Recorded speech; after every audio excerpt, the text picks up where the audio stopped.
Hair transplant जो है ये किसी भी एज में हो सकता है या कोई एक एज है कि इस एज तक आप करा सकते हैं? आफ्टर 21 एज 21 टू 76 मैंने जो हाईली जो सबसे ज़्यादा एजेड उनका किया है 76 ईयर्स एज में किया है। सबसे पहले प्रोसेस बताइए, हेयर ट्रांसप्लांट का प्रोसेस क्या है? हेयर ट्रांसप्लांट प्रोसेस सबसे पहले कंसल्टेशन। अच्छा। हम लोग कंसल्टेशन लेते हैं जी।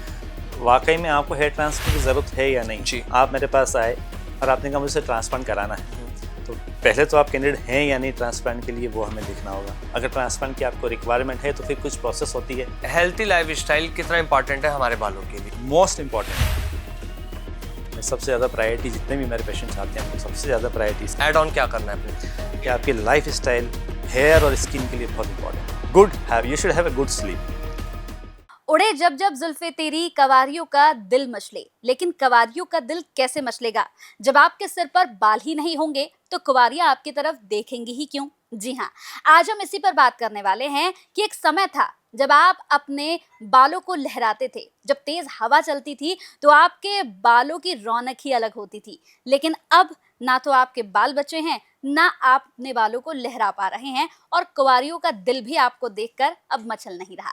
आज हम इसी पर बात करने वाले हैं कि आखिर ऐसा क्यों होता है कि एक समय में आपके बाल बहुत सुंदर होते हैं, आपके बाल बहुत लहराते हैं, लेकिन अचानक से धीरे धीरे हेयर फॉल शुरू होता है और उसके बाद आगे जाकर आपके सिर पर एक भी बाल नहीं बचता है और उसके बाद आपको इधर उधर भागना पड़ता है। कई बार तो आप गलत एड्रेस पर चले जाते हैं, जिसके बाद आप हेयर ट्रांसप्लांट तो करवाते हैं लेकिन वो सही नहीं होता, आपको बीमारियां लग जाती हैं या फिर आपका पैसा बर्बाद हो जाता है। आज हम इसी पर दोस्तों बात करने वाले हैं कि आखिर ऐसा होता क्यों है, इसके पीछे का रीजन क्या है। तो आज जिस खास मेहमान को मैं आपसे मिलवाने जा रही हूँ ना, मतलब आप मेरा थैंक यू करेंगे, उनका थैंक यू करेंगे कि कहेंगे कि भाई ये पॉडकास्ट आपने किया, बड़ा अच्छा किया, सारे सोल्यूशन हमें मिल गए। तो चलिए फिर आपकी मुलाकात कराती हूँ। हमारे साथ यहाँ पर मम क्लिनिक के डायरेक्टर फाउंडर जुड़े हुए हैं, उनसे बहुत सारे सवालों के जवाब लेने हैं हमें। हमारे साथ डॉक्टर अमित पौरवाल जी हैं। बहुत बहुत स्वागत है सर आपका। नमस्कार। नमस्कार जी। कैसे हैं सर आप? बहुत अच्छा, ऑल वेल। सबसे पहले मैं आपसे ये पूछना चाहूंगी इस पॉडकास्ट में सर, मर्म क्लिनिक की अगर हम बात करें तो जी। इसके बारे में थोड़ा सा बताइए और आपकी स्पेशलिटीज क्या हैं, कैसे आपने शुरू किया, विजन क्या है आपका? जी, मम क्लिनिक देखिए 2009 में हमने स्टार्ट किया था। स्टार्टेड इन इंदौर में स्टार्ट किया था हमने, और इसका विज़न ये था कि सुपर स्पेशलिटी कॉस्मेटिक सेंटर होना चाहिए शहर में भी। मेट्रोज में तो होते हैं लेकिन एक 2 टायर सिटी में भी इस टाइप के सेंटर्स होना चाहिए, कॉस्मेटिक सेंटर, जहाँ अंडर वन रूफ सारी फैसिलिटीज़ मिले आपको under cosmetic, like hair transplant, facial cosmetic surgery, other cosmetic surgeries, lasers. So head to toe ये प्लानिंग था कि हेड टू टो जो भी कॉस्मेटिक आपको करवाना है वो under one roof, you should have under one roof treatment. So 2009 में मैंने स्टार्ट किया था इन इंदौर।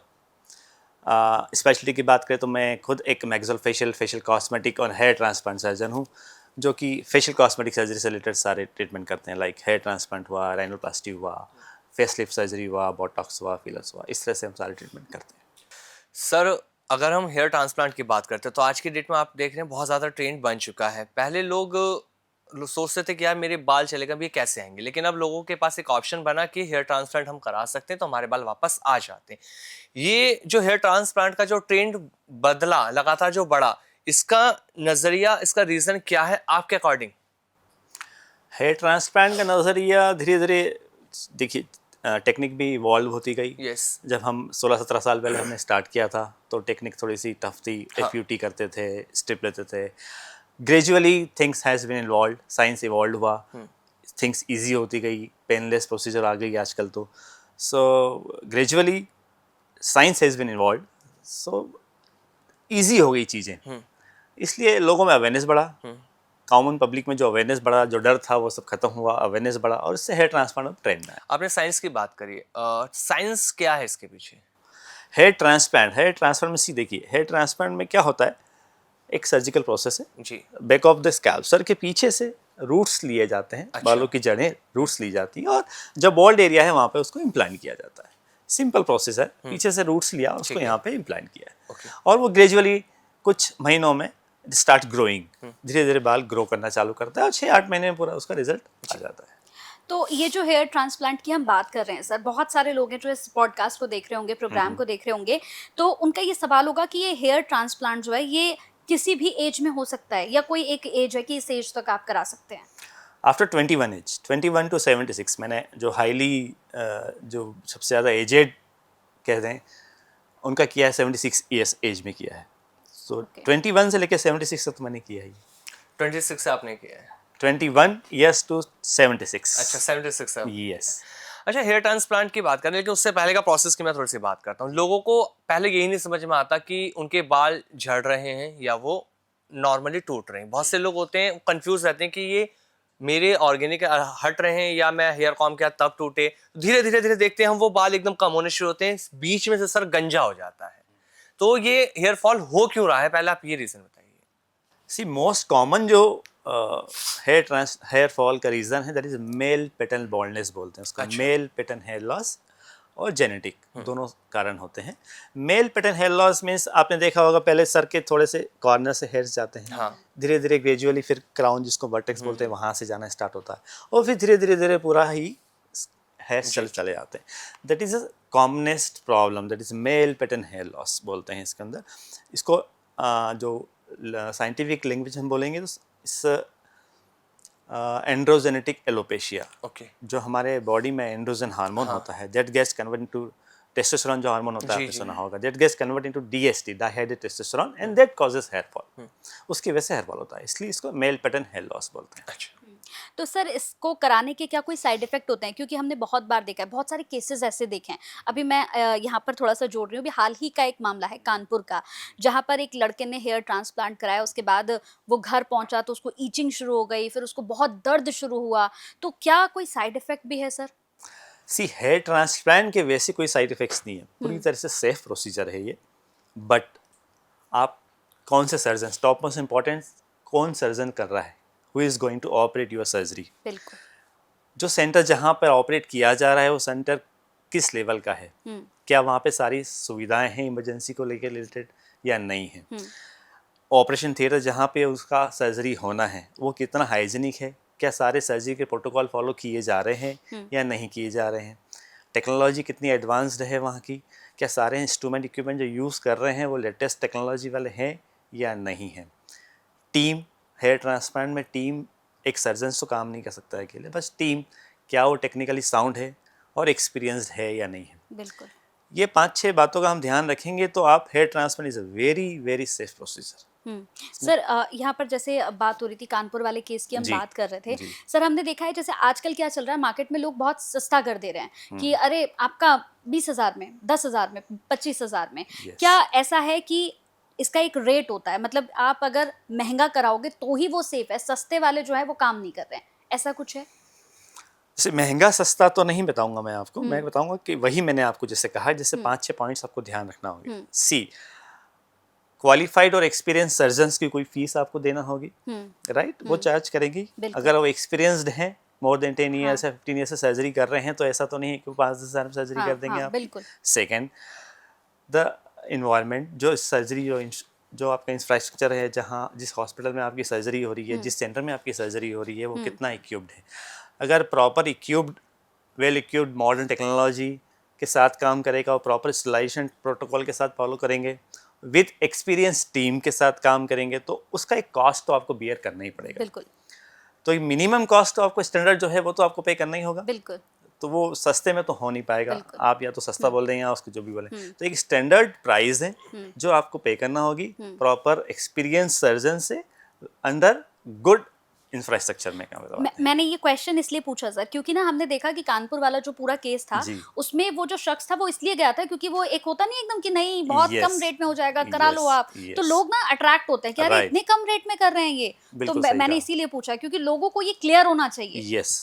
सर, जब हेयर ट्रांसप्लांट की बात हो रही है, अभी जैसे इन्होंने कंचन ने कहा कि बहुत सस्ता लोग देख के अट्रैक्ट होके करा रहे हैं, इसके लॉसेस भी हमने देखा कि कानपुर का केस हो, ऐसे बहुत सारे केसेस हमने देखे। लोग हेयर ट्रांसप्लांट कराने चाहते हैं, सस्ता वो करवा भी लेते हैं और जितने बाल उनके पहले से होते हैं वो भी चले जाते हैं। तो सबसे पहले प्रोसेस बताइए, हेयर ट्रांसप्लांट का प्रोसेस क्या है? अगर कोई आपके पास आता है, आपके क्लिनिक आता है हेयर ट्रांसप्लांट कराने के लिए, तो उसका प्रोसेस क्या है?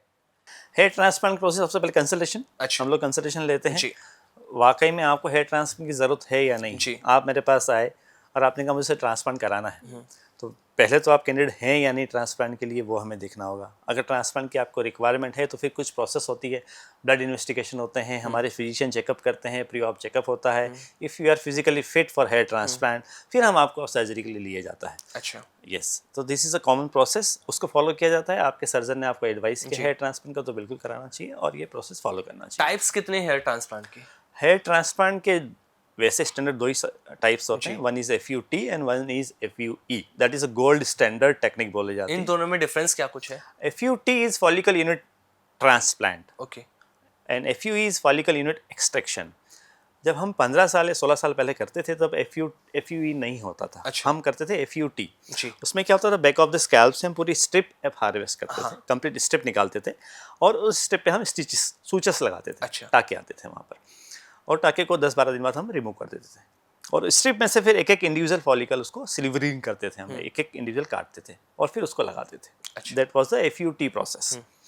FUE में आजकल क्या होता है, हम पीछे से पूरा ट्रिम कर देते हैं बैक जी। ऑफ द स्कैल्प को, आर्मी कट जैसा होता है वैसा ट्रिम कर देते हैं और with the help of machine, with the help of punches, एक एक पंचेस हम निकालते हैं। अच्छा। एक एक रूट्स हम निकालते हैं। तो इसमें स्टिचेस की ज़रूरत नहीं होती, कोई कट की ज़रूरत नहीं होती है, कोई स्कार इसमें बहुत वेरी वेरी विजिबल होता है, विजिबल भी नहीं होता है। FUT में क्या होता था, जहाँ से हमने कट दिया है वहाँ पे एक स्कार आ जाता था, बड़ा अच्छा। निशान आता था जी। और थोड़ा सा पेनफुल होता था। FUE जो है वो पेनलेस प्रोसीजर है, ऑलमोस्ट पेनलेस बोल सकते हैं आप, जी। और एडवांस प्रोसेस है। सर आजकल हम देख रहे हैं, अगर देखें सोशल मीडिया का ज़माना है और लोग जो है आजकल मुझे लगता है डॉक्टर्स से ज़्यादा सोशल मीडिया पर ज़्यादा ट्रस्ट करने लगे हैं। Yes, मतलब yes, yes, अब yes. रील्स चल रही हैं, लोग कह रहे हैं कि अरे आपके बाल झड़ रहे हैं, प्याज का रस लगाइए, ये 3 चीज़ें मिलाइए, इसका तेल बनाइए, ये लगाइए। तो क्या ये सब काम करता है सर, और क्या ये लॉजिकल है? ये मिथ है पूरा। पूरा मिथ है। यस, कम्प्लीटली मिथ है। कई लोग प्याज का रस लगाते हैं, कई लोग और कुछ घर होम रेमेडी करते हैं, हाँ। तो डेट इज़ 100% मिथ। उससे बाल झड़ना नहीं रुकते हैं आपके, क्योंकि बिकॉज जो मेन रीज़न है वो तो जेनेटिक है या फिर एंडोजेनेटिक एलोपेशिया है। तो उस रीज़न को तो हम ट्रीट कर नहीं रहे हैं और आप होम रेमेडी यूज़ कर रहे हैं, तो वो होने वाला नहीं है उससे। सर जो हेयर प्लांट कराने वाला पेशेंट होता है, उसका रिकवरी टाइम कितना टाइम लगेगा उसको रिकवरी करने में? क्या वो तुरंत अपने काम पे वापस लौट सकता है? क्या जो नॉर्मल लाइफ वो जी रहा था फिर से एकदम से जी सकता है? 2 डेज़, 2 मैं डेज। कहूँगा 2 डेज़, 2 दिन का। आज जैसे हमने ट्रांसप्लांट किया है और परसों उसका ड्रेसिंग रिमूव कर देते हैं, उसके बाद ही can go to his office, और रूटीन क्या वर्क क्या स्टार्ट चीज़ों कर की सकता उसे है। मतलब सावधानी ध्यान रखना चाहिए ट्रांसप्लांट के बाद?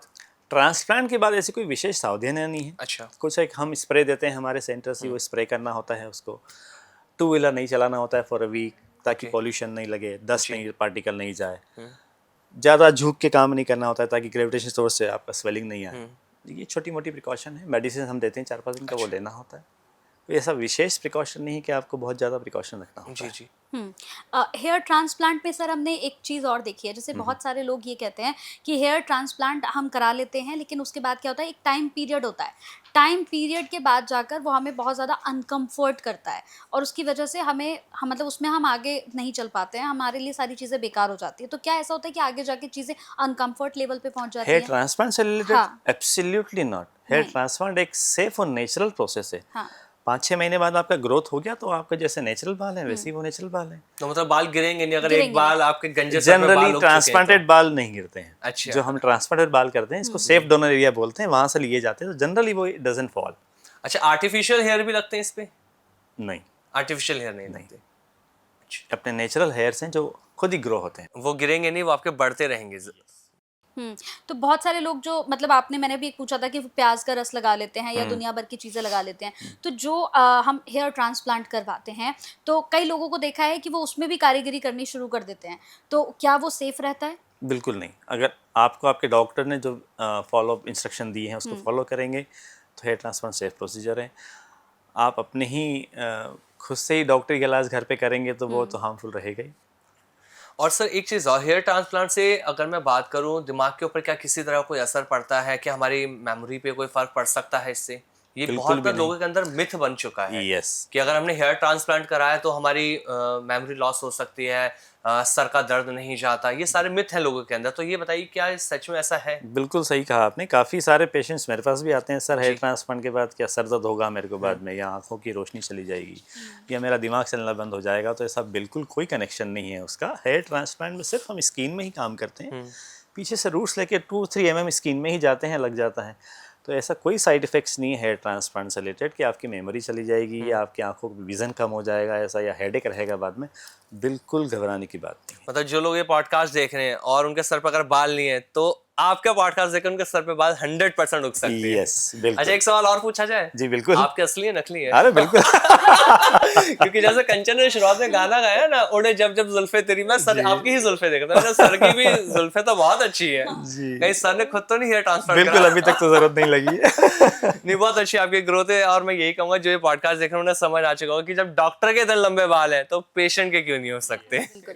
और सर मैं मतलब ये मेरा एक सवाल है कि आपके पास ऐसे बहुत सारे पेशेंट्स आते होंगे, क्योंकि सर बाल एक ऐसी चीज़ है, आपका कॉन्फिडेंस जो है वो बढ़ाती है। जब आपके सिर पर बाल नहीं होते हैं तो आप कहीं ना कहीं मतलब आपका कॉन्फिडेंस लूज होता है, आप कहीं भी एकदम क्लियर खुश होकर नहीं जा सकते। आपको लगता है यार मैं कैसा लग रहा हूँ, मैं इंटरव्यू देने जाऊँ या नहीं जाऊँ। जैसे हमने बहुत सारे देखे, मेरी एक फ्रेंड थी, उसका मतलब उसका रिश्ता विश्ता सब तय हो गया सर, लेकिन जब बिल्कुल प्रोसेस पे हम लोग पहुंच रहे थे कि अब जो है शादी की डेट फिक्स होगी, पता लगा कि लड़के के सर पे बाल ही नहीं है, तो रिश्ता उसका टूट गया।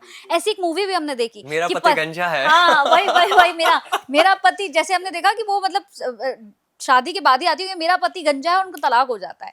तो ये ऐसे पेशेंट्स आपके पास आते होंगे, कैसे डील करते हैं आप? ऐसे बहुत सारे पेशेंट्स आते हैं, काफ़ी सारे पेशेंट्स आते हैं जो जैसे लड़की देखने का शेड्यूल चालू होता है तो दोज आर बॉल्ड, जिसके बाल कम हैं या जा रहे हैं, वो लोग विग लगा लेते हैं बिना बताए। विग ट्रेंड में है, विग लगा लिया बाद में, और फिर कुछ समय बातचीत चलती रही और बाद में उन्होंने कहीं हुआ होगा कुछ, या तो टच करके देखा होगा या कुछ हुआ होगा, तो दोनों में फाइट हुआ और फिर दोनों पेरेंट्स मेरे क्लिनिक पे लेके आए उनको कि सर क्या सॉल्यूशन है आपके पास इसका। तो मैंने उसका विग हटाया, तो पीछे दोनों एरिया मैंने देखा, बहुत अच्छा था। Because of lack of hesitation उसने बस लगा लिया कि सर मेरा ये, तो मैंने उसका ट्रांसप्लांट किया बाद में, और उनका शादी थोड़ा पोस्टपोन्ड हुआ 6 मंथ बैक। बढ़िया हेयर्स आए और दोनों का आज बढ़िया मैरिज लाइफ चल रहा है। तो ऐसे काफ़ी इंसिडेंट्स होते रहते हैं। बट मतलब ना ही ब्रेकअप होगा ना ही डाइवोर्स होगा अगर आपके क्लिनिक में आके ट्रीटमेंट ले लेते हैं। यस। क्योंकि बाल ही सब कुछ है जो हमारी रौनक है सर। बहुत सारे लड़के हमने देखे ना परेशान रहते हैं कि यार बाल लगातार झड़ रहे हैं। जब बाल झड़ने की मैंने बात करी है ना, तो एक केस और हम ज्यादातर देख रहे हैं यूथ के अंदर कि जब सो के लड़के उठते हैं, मैं अभी सब मेल लोगों की बात कर रहा हूँ, जब उठते हैं तो जैसे सर में हाथ लगाए, मैं खुद अपने बालों की बात कर रहा हूँ, तो ना हेयर हाथ में आ जाते हैं। तो क्या ये स्टार्टिंग है हेयर लॉस की? Yes, that is a initial phase. आपको आपके पिलोस पे जब उठ रहे हैं तो हेयर्स दिख रहे हैं, आप ऐसे कर रहे हैं तो हेयर्स आपके हाथ में आ रहे हैं, या कॉम्बिंग कर रहे हैं, शैम्पूइंग में बाल आ रहे हैं। सी 15, 20, 30 बाल hair strands per day is normal. अगर उससे ज़्यादा आपका हेयर फॉल हो रहा है तो that is not a normal. You should consult your doctor immediately, और जो डॉक्टर्स आपको सजेशन देंगे उसको फॉलो कीजिए आप। सेम अगर फीमेल्स की बात करूं मैं यहाँ पर, तो हमने देखा है कि बाल झड़ना तो एक अलग बात है। हमने देखा है कुछ लोगों के बाल ना बीच में से टूटने शुरू हो जाते हैं, मतलब बीच का बाल जो है वो टूट रहा है। तो ये किस वजह से होता है सर कि बीच के बाल टूटने लगते हैं? Lack of nutritional diet, protein जो हमारा बालों को जो न्यूट्रिशन प्रॉपर मिलना चाहिए उसकी वजह से नहीं मिलता है। और दूसरा, आप लोग काफ़ी लोग स्ट्रेटनिंग करवाते हाँ, हैं, एग्जैक्ट मैं chemical वही मैं damage पूछने वाली थी करवाते कि हैं। मैं खुद एक एंकर हूँ सर, तो मेरे को जी। क्या होता है जब मैं ऑफिस में आती हूँ तो मुझे डेली ही हेयर स्ट्रेटनर यूज करना पड़ता है, ड्रायर यूज करना पड़ता है। तो क्या इससे बहुत ज्यादा फर्क पड़ता है? बिल्कुल फ़र्क पड़ता है। ओके आपके बालों का केराटिन जो है वो डैमेज होता है, ओके थर्मल डैमेज होता है, केमिकल डैमेज होता है। आप स्ट्रेटनिंग करते तो गर्म करके ही करते हाँ, हैं, तो हाँ। That is thermal damage. Okay once in a blue moon is okay, once in a month is okay, but आप डेली यूज़ कर रहे हैं तो कहीं ना कहीं बाल डैमेज होता है।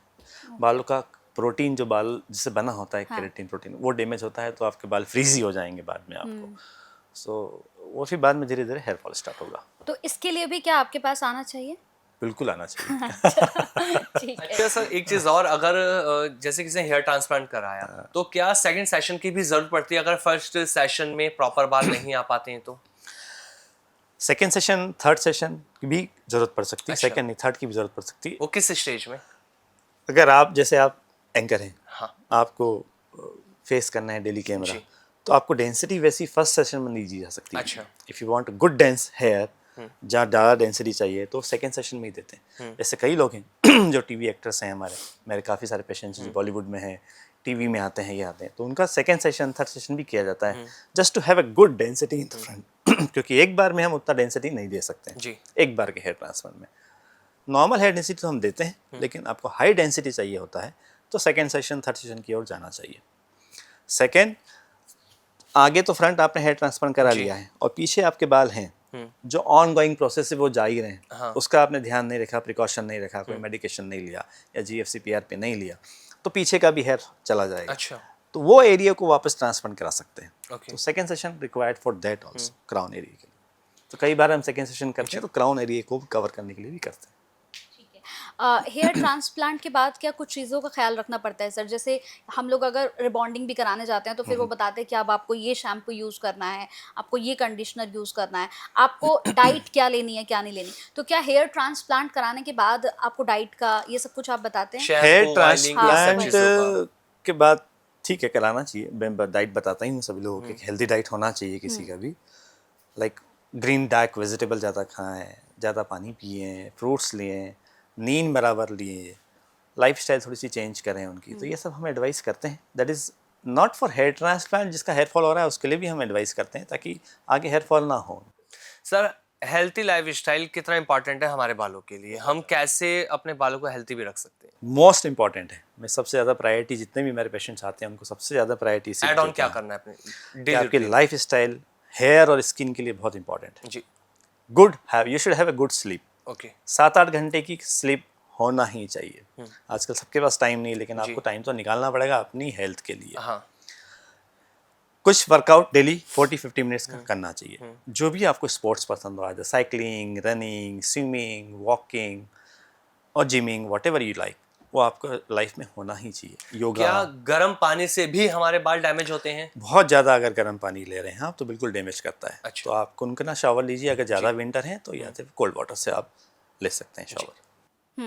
तो हेयर ट्रांसप्लांट कराने के बाद जैसे बहुत सारे लोगों को एंजाइटी की प्रॉब्लम, लोग कहते हैं कि हमें एंजाइटी की प्रॉब्लम होनी शुरू हो जाती है, मतलब बार बार दिमाग में वही चीज़ें घूमने लगती हैं। तो क्या ऐसी कोई प्रॉब्लम आती है कि हेयर ट्रांसप्लांट कराया उसके बाद एंजाइटी हो रही है या कोई आपकी दवाई शुरू हो गई, ऐसा कुछ? बिल्कुल भी नहीं। हेयर ट्रांसफर में कोई एंग्जाइटी नहीं होती। कुछ के शुरुआती महीनों में सर है बाल कब आएंगे, बाल कब हाँ। आएंगे, मेरे बाल कब आएंगे। इट टेक्स टाइम, थोड़ा सा टाइम प्रोसेस है, ग्रेजुअली बाल आते हैं इसके अंदर। 6 to 8 मंथ्स लगते हैं। तो 2-3 महीने का टाइम पीरियड बार बार क्यूरियोसिटी रहती है। एंग्जाइटी तो नहीं कहूँगा मैं उसको, क्यूरियोसिटी रहती है कि सर मेरे हेयर्स कब आएंगे।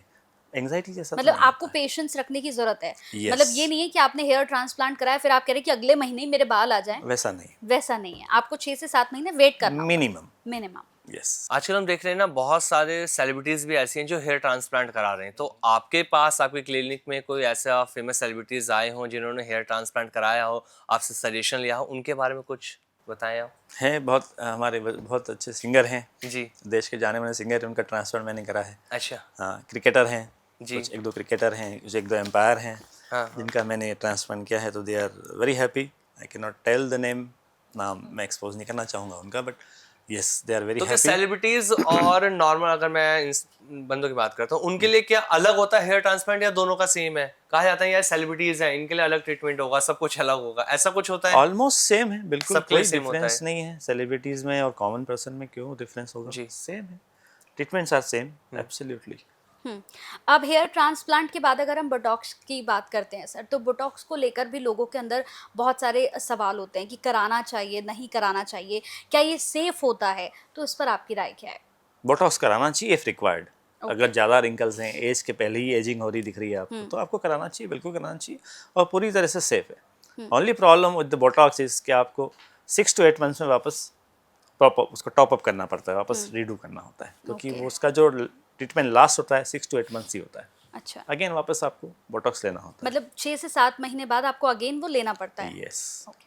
जो लोग ये सोचते हैं कि हेयर ट्रांसप्लांट कराएंगे तो मतलब हमारे लिए एक रिस्क हो जाता है, तो उन्हें ये बिल्कुल नहीं सोचना, ये मिथ उन्हें अपने अंदर से निकाल देना चाहिए कि ये रिस्क नहीं है। हेयर ट्रांसप्लांट आपको एक तरह से एक नई लाइफ दे रहा है।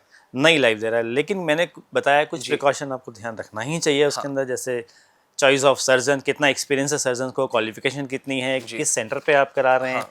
जिस सेंटर पे करा रहे हैं उस पर क्या सुविधाएं हैं, नहीं हैं, कटिंग एज टेक्नोलॉजी यूज़ कर रहे हैं, नहीं कर पा रहे हैं, आपकी टीम कैसी है।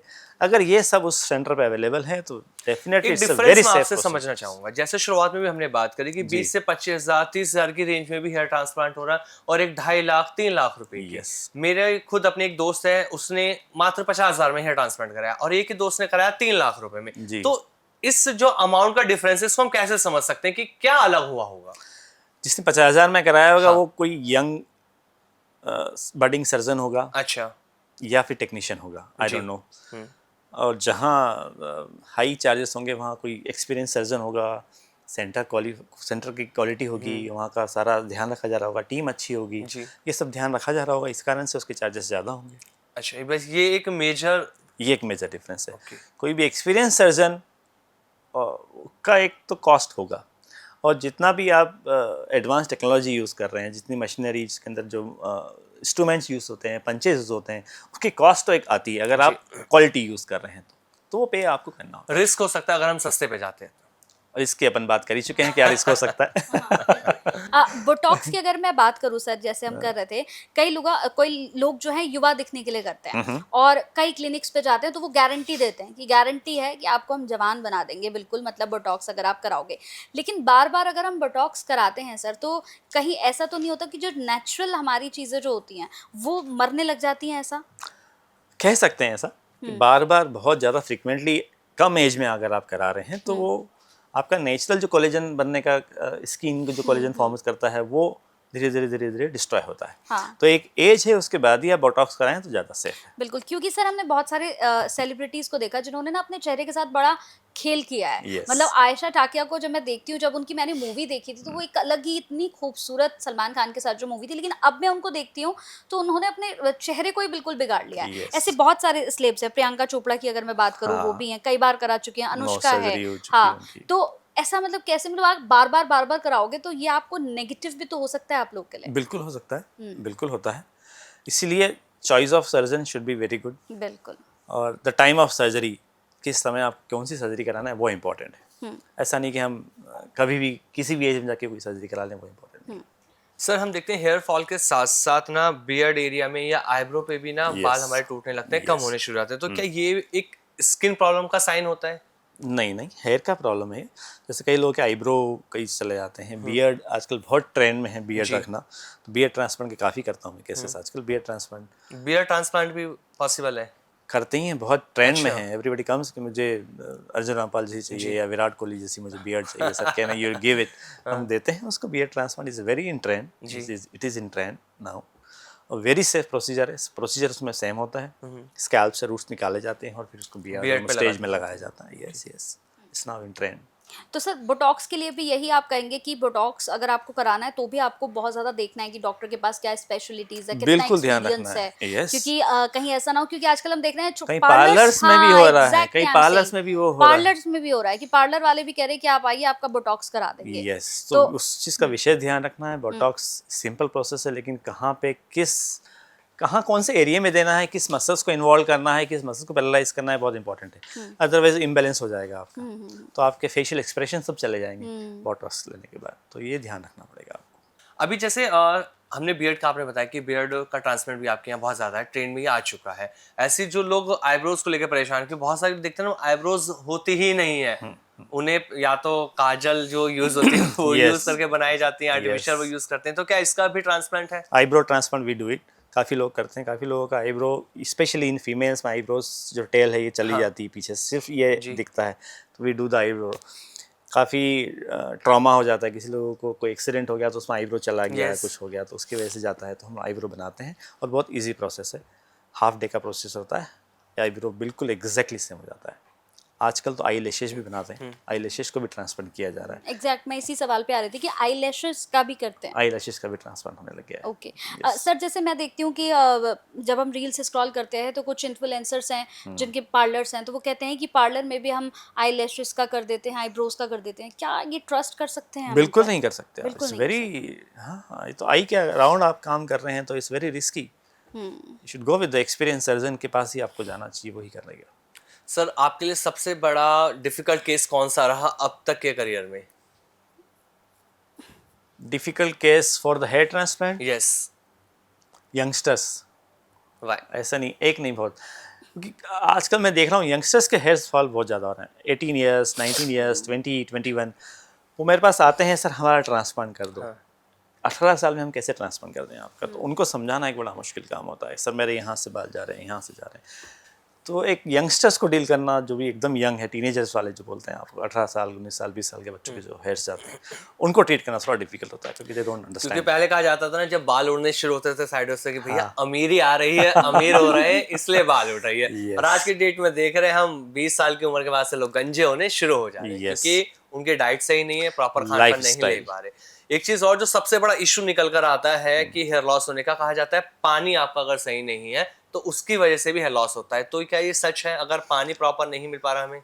बहुत ज़्यादा हार्ड वाटर है तो बिल्कुल it does effect, hair fall को इफेक्ट करता है, लेकिन इतना ज़्यादा इफेक्ट नहीं करता है। अच्छा। एक पार्ट हो सकता है कि आपके पानी जैसे बहुत ज़्यादा हार्ड वाटर आ रहा है तो वो आपके हेयर फॉल का कारण हो सकता है, लेकिन अगेन उसके साथ में लाइफस्टाइल भी एक कारण रहा होगा, उसका डाइट भी एक कारण रहा होगा, जेनेटिक भी एक कारण रहा होगा साथ में। आपके पास सर कोई ऐसा केस आया जिसने पहले कहीं और से हेयर ट्रांसप्लांट कराया, उसके बाद उसे रिजल्ट नहीं मिला, देन वो आपके पास आए कि सर अब तो मैं बर्बाद हो गया, मेरा तो और नुकसान हो गया, तो ऐसे कोई केसेस आपके पास? बहुत ज़्यादा कॉमन केसेस है, मैं आजकल रीडू केसेस ज़्यादा कर रहा हूँ। ओके। वही जैसे आपने कहा सस्ते के चक्कर में कहीं चले गए, पार्लर या किसी असिस्टेंट ने कर दिया, टेक्नीशियन ने, और उसका हेयर लाइन पूरा ऐसा इरेगुलर कर दिया, ऐसा खड़े खड़े बाल लगा दिए, तो वो दे वर नॉट हैप्पी। तो उसको ट्रीट करना बहुत चैलेंजिंग होता है क्योंकि एक तो डोनर एरिया जो हमारा लिमिटेड होता है वो ख़राब हो चुका है, आगे हेयर लाइन पूरा अननेचुरल हो गया है, नेचुरल दिखता नहीं है, तो उससे पहले हमें निकालना होता है, फिर जो डोनर एरिया बचा है उसके अंदर से हमें मैच करके फिर वापस रीडू करना होता है। तो it's very challenging case, but बहुत कॉमन हो गया है आजकल बिकॉज ऑफ दिस, आपने जैसा कहा उसी कारण से। सर जब हम बालों की बात कर रहे हैं तो बालों के साथ साथ ना हमारा चेहरा भी बहुत इंपॉर्टेंट होता है कि हमारी जो स्किन है वो अच्छी रहनी चाहिए। बहुत सारे लोग रहते हैं कि ना वो फेयरनेस क्रीम लगा लेते हैं अपने चेहरे को अच्छा दिखाने के लिए, तो क्या फेयरनेस क्रीम लगाने से भी हमारी स्किन डैमेज होना शुरू बिल्कुल हो हो जाती जाती है? है। फेयरनेस क्रीम में काफ़ी सारे स्टेरॉइड्स मिले होते हैं जो कि आपकी स्किन को डैमेज करते जाता है, तो विदाउट डॉक्टर कंसल्ट आपको फेयरनेस क्रीम मार्केट से ओवर द काउंटर जाके नहीं लेना चाहिए, बिल्कुल नहीं लेना चाहिए। कुछ लोग सर आजकल, मैं फिर उसी सवाल पे आऊंगी कि सोशल मीडिया का ज़माना है तो चेहरे पर दही लगा लो, मलाई लगा लो, बेसन लगा लो, मुल्तानी मिट्टी लगा लो, और कुछ ना मिले तो फिर आप कोई अच्छा सा फेस पैक, जैसे आजकल बीच में चला था कि आप जो है बीट रूट का पाउडर जो है उसे लगा लो, और क्या घरेलू नुस्खे बहुत ट्रेंड करेंगे। एक और आया था कि वो चावल राइस, मतलब अब आप राइस को उबालो, फिर उसका पानी निकालो, फिर चेहरे पे लगाओ तो आपको कोरियन स्किन मिल जाएगी। तो ये ये भी बहुत आया था, ग्लास जैसी स्किन हो जाएगी आपकी, तो ऐसा कुछ है? ये सब मिथ है, सब कुछ एक घरेलू नुस्खे काम करते हैं थोड़े बहुत, बाकी ये सब मिथ है। आप ये चेहरे पे लगा लेंगे तो काम हो जाएगा। आप प्रॉपर डाइट रखें, प्रॉपर नींद लें, लाइफस्टाइल अच्छी रखें, तो आपको बहुत ज़्यादा क्रीम और बहुत ज़्यादा चीज़ों की इस्तेमाल करने की ज़रूरत नहीं रहेगी। आजकल लाइफस्टाइल अच्छी नहीं है, खान पान अच्छा नहीं इसी है, वजह से स्किन इसी कारण से प्रॉब्लम प्रॉब्लम होता है। और एक प्रॉब्लम और आ जाती है, एक्ने को लेकर भी बहुत ज्यादा लड़कियां परेशान रहती हैं कि यार पिंपल्स हो रहे लड़कियां हैं, क्या, लड़के acne भी हो रहे परेशान हैं। रहते हैं। जब हम एक्ने की बात करते हैं तो एक ना मिथ बहुत ज्यादा है, ये रहता है कि टूथपेस्ट आप लगा लीजिए आपके एक्ने ठीक हो जाएंगे, तो आप इससे कितना बिल्कुल भी सहमत नहीं, है? बिल्कुल सहमत नहीं हूँ, ये पूरी तरह से मतलब गलत एक पूरी मिथ तरह से बन मिथ चुका है। पूरी तरह से मिथ। अगर इंस्टाग्राम पे वायरल होना है तो ही ऐसा बनाइए, हाँ, वरना तो आपके लिए सही नहीं है। नहीं है, बिल्कुल नहीं तो है। मुझे लग रहा है कि जितने भी लोग इस शो को देख रहे होंगे उनकी दुकानें बंद होने वाली हैं कि देखो कुछ नहीं होने वाला है, कितनी दही लगा लो, कितना ही बेसन लगा लो, कुछ होने नहीं वाला है आप लोगों का। Yes. सर एक सवाल है मेरा, हाँ। जैसे हम देखते हैं यहाँ पर कि काफ़ी लोग स्किन के साथ साथ, जैसे अब गर्मी है, टैनिंग बहुत ज़्यादा हो जाती है, हाथ पैरों पर भी शुरू हो जाते हैं कि भाई टैनिंग बहुत ज़्यादा होती है और इस पे बेसन लगा लेते हैं, या फिर एक पैक शुरू हो रहा है, इनो डाल लो, कॉफ़ी डाल लो, ये सब डाल लो और टैनिंग हटा दो। तो ये करने से कई लोगों को देखा है मैंने, स्किन की प्रॉब्लम Rashes शुरू हो हो जा रही है, जाती हैं। रैशेज और बड़ी गंभीर बीमारियां, मतलब आपकी खाल हटने लग जा रही है। तो ये सब क्यों होता है? मतलब कुछ भी हम अगर यूज करते हैं तो उसका रिएक्शन है ये सब। हाँ, उसका रिएक्शन है, हम्म, आपको पता तो नहीं वो बॉडी में जाके क्या रिएक्ट कर रहा हाँ। है। आप सोशल मीडिया पे जाके आप उसको यूज़ कर रहे हैं, अप्लाई कर रहे हैं, तो बॉडी का रिएक्शन हो रहा है उसको अगेंस्ट। तो ऐसा ना करें, हम्म, अपने डॉक्टर के पास जाएं, कंसल्ट कीजिए जाके, वो जो बताते हैं स्किन पॉलिशिंग है आजकल, बॉडी पीलिंग है आजकल, वो यूज़ करें, उससे स्किन टैनिंग चला जाएगा। सर लेजर स्किन ट्रीटमेंट कितना सेफ है? आज के डेट में बहुत ज्यादा ट्रेंड इसका बढ़ा, तो क्या इसका परमानेंट इलाज है ये?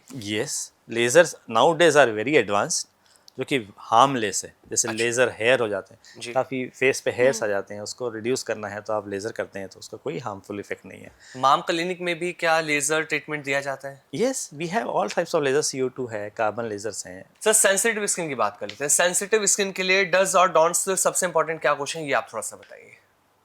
सेंसिटिव स्किन के लिए ज़्यादा आप अपना मार्केट से जो जैसे फेयरनेस क्रीम आ गई या घर के घरेलू नुस्खे ज़्यादा नहीं ट्राई करें। जो आप रूटीनली केयर कर रहे हैं उसको ज़्यादा, काफ़ी लोगों को देखता हूँ मैं कि सर मैंने ये भी यूज़ कर लिया है, मैंने बाज़ार गया था तो मैंने डी मिलान लगा लिया, ये हाँ। लगा लिया, तो वो यूज़ ना करें। अगर बहुत ज़्यादा सेंसिटिव स्किन हो रही है, रैशेस आ रहे हैं स्किन पे, तो आपके डर्मेटोलॉजिस्ट से आप कंसल्ट कीजिए, जाइए उनके पास और उनको एक बार प्रिस्क्राइब करेंगे, वो आप लोग यूज़ कीजिए। कोई एरर एंड ट्रायल यूज़ नहीं करना चाहिए। जी। नोज सर्जरी की अगर मैं बात करती हूँ, बहुत सारे लोग आपके पास आए होंगे सर, Yes. पेशेंट्स आए होंगे नोज सर्जरी के लिए। तो क्या नोज सर्जरी के लिए जब लोग आपके पास आते हैं, आप कंसल्ट करते हैं, तो आपको लगता है कि हर किसी को कराना चाहिए, या फिर आप पहले चेक करते हैं कि ज़रूरत है या नहीं है? क्योंकि पेशेंट आपके पास आ रहा है, उसको नोज सर्जरी चाहिए, लेकिन अगर आपको लगता है कि इसको ज़रूरत नहीं है, Yes. तो आप क्या कंसल्ट करते हैं उस वक्त? अगर आपको ज़रूरत है हम्म। तो मैं आपको बिल्कुल एडवाइस दूंगा कि आपको नोज़ सर्जरी की ज़रूरत है। लेकिन आपको ज़रूरत नहीं है और आपकी नोज़ ठीक है, एशियन नोज़ थोड़ा बहुत, ऐसा तो नहीं, यूरोपियन नोज़ बहुत हाँ। शार्प होती है, एशियन नोज़ थोड़ा ठीक होता है, तो always I say no, you don't go for the nose surgery. Yes, लेकिन आपका क्रूकेड नोज़ है या शार्प नोज़ नहीं है या टिप आपकी बिल्कुल बैठी हुई है, तो you should go for surgery, why not. Nose surgery is a very safe procedure. Sir आजकल काफी लोग हैं जो मोल सर्जरी करा रहे हैं, तो ये कितना सेफ है? मोल तो 10 मिनट का काम होता है, इट्स वेरी सेफ। मोल है, वॉट है, ये रिमूव करना है तो 10 मिनट का काम होता है, तो वेरी ये क्या दोबारा आते हैं या आ नहीं सकता आते? है, बिल्कुल आ हैं। सकता है। नॉट सेम स्पॉट बट दूसरे स्पॉट पे आ सकता है। अच्छा। Yes, recurrence rate is very high. एक सवाल मन में आया सर मेरे, कुछ वक्त पहले, 2-3 महीने पहले मैंने एक रील देखी थी जो बीच में बहुत ट्रेंड भी हुई थी, कि लोगों के डिंपल नहीं थे तो लोग डिंपल बनवा रहे थे। हमने देखा कि कुछ लोगों ने किया कि वो, कुछ लोगों ने पार्लर में जाके वो जबरदस्ती उन्होंने वो सुई से मतलब कुछ किया, तो उनका डिंपल बना दिया। तो कई लोगों का देखा मैंने गलत हो गया, मतलब यहाँ एक प्रॉपर छेद टाइप का हो गया यस, जो उनका दिखने लगा है। तो आपके पास ऐसे लोग आते हैं कि मुझे डिंपल बनवाना है? यस, अच्छा, आपके पास आते हैं, काफ़ी मतलब इसका भी यंगस्टर्स हो गर्ल्स सकता आती है? हैं, हाँ, हम लोग बनाते हैं। इस 15-20 मिनट का जॉब होता है। अच्छा। हाँ हाँ, मसल्स को स्टिच करना होता है अंदर से जाके, दैट मसल स्टिच करते हैं तो डिंपल क्रिएट हो जाता है। It's very simple process. Okay. तो मतलब जितने भी लोग पार्लर जा रहे हैं या फिर घर पे ही कई लोग कोशिश कर रहे हैं, बिल्कुल नहीं ना होना करें चाहिए, बिल्कुल बिल्कुल भी। ना होना चाहिए, क्योंकि दे डोंट नो कौन सी मसल्स को किससे हाँ। अटैच करना है और कैसे लेना है, they don't know at all. Okay. तो आप अपने कॉस्मेटिक सर्जन के पास जाइए, वो आपको 10 मिनट में डिंपल बना के देंगे। तो जितने भी लोग इस प्रोग्राम को देख रहे हैं, अगर आपको डिंपल बनवाना है या आप और खूबसूरत लगना चाहते हैं डिंपल बनवा के, तो आप सर से मिल सकते हैं। यस, सर माम क्लिनिक में कंसल्टेशन जो लोग बुक करना चाहते हैं, जो चाहते हैं कि अब इस पॉडकास्ट को देखकर वो भी अपने, कहते हैं ना कि उजड़े सर पर बाल उगा लें, जिनके पूरा सर एकदम चिकना हो चुका है, सर पे बाल नहीं है, वो गाना चाहते हैं, तो वो आपसे कैसे कंसल्ट कर सकते हैं? कॉन्टैक्ट नंबर दिए हुए हैं मेरे, जी। इन कॉन्टैक्ट नंबर पे मेरा अपॉइंटमेंट लेके फिर आएँ तो they can get my appointment, no problem at all. निराशा हाथ नहीं लगेगी, सर में बाल निराशा उग हाथ कर नहीं लगेगी। जाएंगे। सर एक रैपिड फायर आपके साथ करेंगे, लेकिन मैं चाहता हूं कि इस पॉडकास्ट में जो लोग हमारे साथ जुड़े उनके लिए आप कुछ ऐसे टिप्स दीजिए जो अपने स्किन को भी वो अच्छा रख सकें, अपने बालों का ख्याल रख सकें, ताकि वो अपने बालों को झड़ने से बचा सकें। यस, सबसे पहले मैंने कहा लाइफस्टाइल बहुत इंपॉर्टेंट है हेयर और स्किन दोनों के लिए। अपना लाइफस्टाइल अच्छा रखिए, स्ट्रेस फ्री रहने की कोशिश कीजिए। अगर स्ट्रेस ज़्यादा है, वर्कलोड ज़्यादा है काम ऑफिस में या घर पे, थोड़ा बहुत मेडिटेशन कीजिए, ध्यान कीजिए, जो अपना चॉइस का हॉबी का स्पोर्ट्स है वो एक्टिविटी कीजिए, तो उससे हार्मोन बैलेंस रहेगा। डाइट एक बहुत इंपॉर्टेंट रोल है, फास्ट फूड को थोड़ा सा अवॉइड कीजिए, ऑयली चीज़ें थोड़ा सा अवॉइड कीजिए, डार्क ग्रीन वेजिटेबल्स खाइए ज़्यादा, फ्रूट्स खाइए थोड़ा ज़्यादा, पानी थोड़ा सा इंटेक ऑफ वाटर ज़्यादा लेना चाहिए। अगर आपका मार्केटिंग का काम है, घूमने जा रहे हैं, तो फेस वॉश थोड़ा सा 4-5 बार कीजिए, ताकि पॉल्यूशन जो भी लग रहा है आपको उसको वॉश करना है। सोने के पहले शावर लीजिए, काम लीजिए, नींद लीजिए अच्छे से, सो आपका स्किन भी अच्छा रहेगा और हेयर भी अच्छा रहेगा। जी। अगर मैं पूछूं कि कोई एक सेलिब्रिटी सर जिसका आप लुक फिर से रिक्रिएट करना चाहते हो पूरा, तो वो कौन होंगे? पूरा लुक, मेल और फीमेल? मेल।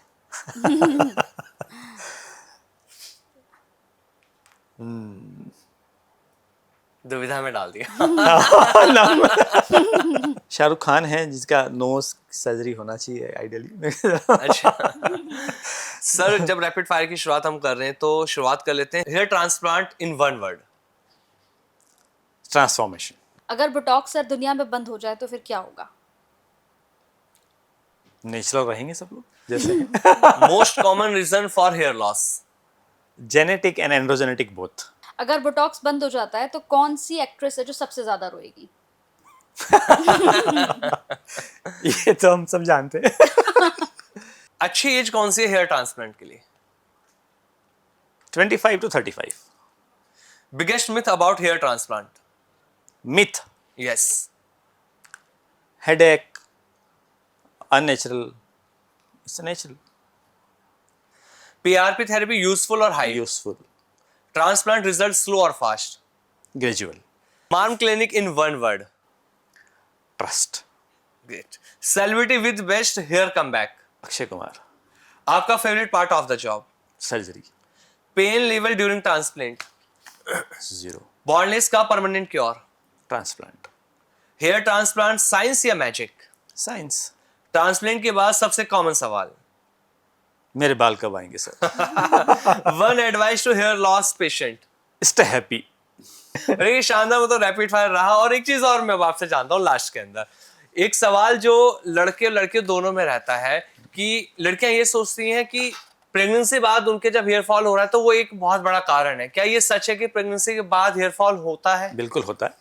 इसको कैसे रोक सकते हैं? प्रेगनेंसी के बाद हेयर फॉल इसलिए होता है क्योंकि हार्मोन डिसबैलेंस बहुत ज़्यादा होता है जी। फीमेल्स में, उस कारण से हेयर फॉल होता है। But that is reversible, not irreversible. वो रिवर्सिबल है। वापस डाइट अच्छा रखेंगे, जी। अपना लाइफ स्टाइल सुधारेंगे, इंप्रूव करेंगे, योगा करेंगे, मेडिटेशन तो फीमेल भी क्या हेयर ट्रांसप्लांट करा सकते हैं अगर ये नौबत आए कराती तो? ही है। यस, जी। We do hair transplant, female hair transplant lot. FUT FUE दोनों होता है। लॉन्ग हेयर भी होने लग गया है आजकल। लॉन्ग हेयर है FUE जो चलता है वो फीमेल्स में ज़्यादा होता है। तो we do hair transplant for females also. Sir एक सवाल और मेरे मन में है, हेयर एक्सटेंशंस लोग करवाते हैं, हाँ। तो क्या ये सेफ होता है? सेफ है। सेफ है, ओके। तो मुझे लगता है कि जितने भी लोग इस प्रोग्राम को देख रहे हैं उनके लिए बहुत ही खास, बहुत ही स्पेशल होने जा रहा है। मतलब जैसे मैंने शुरुआत की थी कि उड़े जब जब जुल्फे तेरी कुंवारियों का दिल मचले, तो इस पूरे कार्यक्रम को, पूरे प्रोग्राम को देखकर आपको लग गया होगा कि भाई कंचन जी, जुल्फे तो अब हमारी उड़ने लगेंगी क्योंकि आपने मिलवाई ऐसे शख्स से दिया है। तो अगर आपको कोई भी इन्फॉर्मेशन चाहिए या फिर आप डॉक्टर से कोई भी बात करना चाहते हैं तो हम डिस्क्रिप्शन में सारी आपको इन्फॉर्मेशन देंगे, आप उस पर जाकर कॉन्टेक्ट कर सकते हैं और हमारे डॉक्टर से बात कर सकते हैं। तो चलिए फिर अब वक्त हो चला है इस पॉडकास्ट को बिल्कुल। खत्म और करने जैसे डॉक्टर साहब के हमारे बाल हैं, ऐसे ही बाल आप सबके होंगे। हमारी टीम भी इस पॉडकास्ट में जो बैठी है, बहुत सारे ऐसे हैं डॉक्टर साहब आपके सामने हैं कि जिनके Yes. बाल नहीं है। वो सोच रहे थे कि शायद अब हमारे भी बाल आएंगे, तो मैं उनसे भी कहूंगा, और वो लोग जो इस पॉडकास्ट को देख रहे हैं Yes. उन सबके बाल आएंगे जब वो आपके पास आके कंसल्ट करेंगे। बिल्कुल थैंक यू सही सो कहा। मच इस Thank you so podcast thank you में और सो एक अच्छी मच। जानकारी थैंक आपने दी। यू। नमस्कार। Thank you so नमस्कार। much.